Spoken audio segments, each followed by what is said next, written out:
नमस्कार दोस्तों, मैं वीरेंद्र गुप्ता और आप देख रहे हैं नमस्ते दिल्ली बीबीपी। आज आपको एक ऐसी खबर बताने जा रहा हूं जिसने राजनीतिक हलकों में तूफान मचा दिया है। और खबर है अरविंद केजरीवाल जी के बारे में। आपको लगता है कि इस समय अरविंद केजरीवाल जी शांत बैठे हुए हैं, कोई खबर आ नहीं रही, आपको कुछ दिख भी नहीं रही, लेकिन बिल्कुल भी ऐसा नहीं है। एक खबर आपको ऐसी बता रहा हूं जिसने राजनीतिक हलकों में तूफान मचा दिया है। क्या है वो खबर? चलिए सस्पेंस को खत्म करते हैं और सीधे मुद्दे पर आते हैं। देखिए, पंजाब में इस समय जो सियासी हलचल है बहुत तेज हो गई है। जो पंजाब के विपक्ष के मंत्री हैं, वो जो विपक्षी नेता है प्रताप सिंह बाजवा, उन्होंने एक बड़ा ही गंभीर आरोप लगाया है आम आदमी पार्टी की सरकार के ऊपर।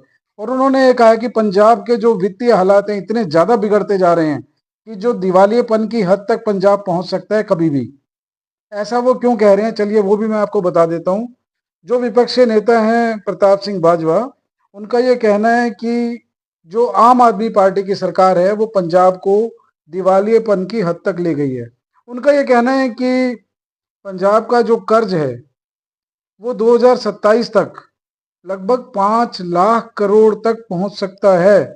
और ये 5 लाख करोड़ में जिसमें हर साल 22,000 करोड़ रुपए सिर्फ ब्याज चुकाने में खर्च हो रहे हैं, और जो लगभग 30,000 रुपए जो बाकी बचते हैं उनके पास, जो राजस्व आता है, वो वेतन चुकाने में, पेंशन देने में, और भी जो ब्याज देने में, और भी इस तरह के जो सरकारी खर्चे हैं उनमें खर्च हो रहा है। अब सोचने वाली बात यह है कि जब इतना खर्चा इन चीजों में ही चला जाएगा तो बचत कहाँ से होगी? दोस्तों, आप जैसा कि जानते हैं कि जब आम आदमी पार्टी की सरकार पंजाब में आई थी तो पंजाब पर लगभग 55,000 करोड़ का कर्जा था।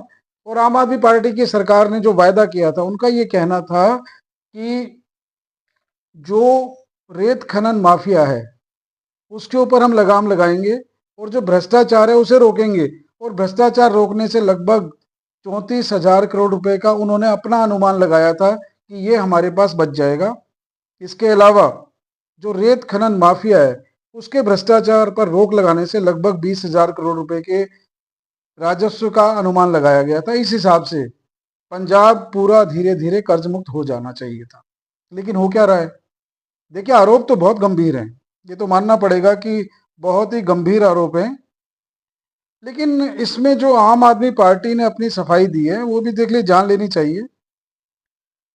आम आदमी पार्टी ने उद्योगों को बढ़ावा देने के लिए एक इन्होंने स्कीम चलाई है, जिसमें उन्होंने एक औद्योगिक नीति बनाई है जिसके अंतर्गत 125 करोड़ तक की जो एसएमई उद्योग हैं, अगर वो 125 करोड़ तक खर्च करते हैं तो उन्हें किसी भी सरकारी मंजूरी की जरूरत नहीं है। वो उनका इसलिए कहना है कि जो ब्यूरोक्रेसी के जाल में फंस जाते हैं और जो इतनी नीतियां, इतने जंजाल जो हो जाते हैं सरकारी, उनसे मुक्त करने के लिए और स्वतंत्र रूप से काम करने के लिए, ताकि छोटे बड़े उद्योग तरक्की कर सके, इसके लिए उन्होंने ये नीति बनाई है। लेकिन ये सिर्फ एक स्टंट है या ये सत्य है, ये अभी देखिए कहा नहीं जा सकता। लेकिन हालात तो ऐसा लग रहा है कि बहुत गंभीर है। चलिए और भी देखते हैं क्या कहा गया है। अब जो बीजेपी है उसका ये कहना है कि देखिए ये तो प्रॉक्सी की तरह काम कर रहे हैं। जो अरविंद केजरीवाल जी हैं एक प्रॉक्सी सीएम की तरह काम कर रहे हैं, और जो असली सीएम है भगवंत मान जी, वो उनको शैडो में रखा गया है। बताइए, अब आरोप तो देखिए लगाएंगे उधर जो संयुक्त अकाली दल के प्रमुख हैं सुखविंदर सिंह बादल। उनका ये कहना है कि देखिए इस समय जो लैंड पुलिंग मामला है ये भी एक बहुत बड़ा स्कैम है। अब लैंड पुलिंग मामले में लैंड पुलिंग का एक अलग स्कैम चल रहा है, उधर से जो किसानों का जमीन छीनी जा रही है, जो किसानों में इस तरह असुरक्षा की भावना पैदा हो रही है, तो उन्होंने भी धमकी दे दी है कि हम भी एक आंदोलन करेंगे। अब देखना ये होगा कि देखिए कितने मुद्दों पर ये सरकार निमटती है। दिल्ली में इस समय जो चल रहा है आप सभी जानते हैं, इस समय जो ट्रंप का मुद्दा छाया हुआ है, जो टैरिफ टैरिफ जो गेम खेल रहे हैं ट्रंप जी, उसमें और जो मोदी जी में जो टकराव है इस समय, वो सुर्खियों में बना हुआ है। जो नेशनल और इंटरनेशनल मीडिया है वो सारा वहां उलझा हुआ है। लेकिन जो ये खेल पंजाब में चल रहा है इसकी तरफ अभी किसी का ध्यान जा नहीं रहा है। तो पंजाब में क्या कुछ ऐसा पकड़ा है कि जो एकदम जो ज्वालामुखी बनकर फूटने वाला है? देखिए ऐसा तो है, जहाँ केजरीवाल जी होंगे तो वहां तो कुछ ना कुछ तो देखिए खिचड़ी पकनी लाजमी सी बात है। लेकिन आपके भी अपने जवाब हैं। एक इन्होंने अभी पीछे महाराष्ट्रियन महिला सशक्तिकरण के नाम पे एक सम्मेलन आयोजित किया था महाराष्ट्रियन महिलाओं का।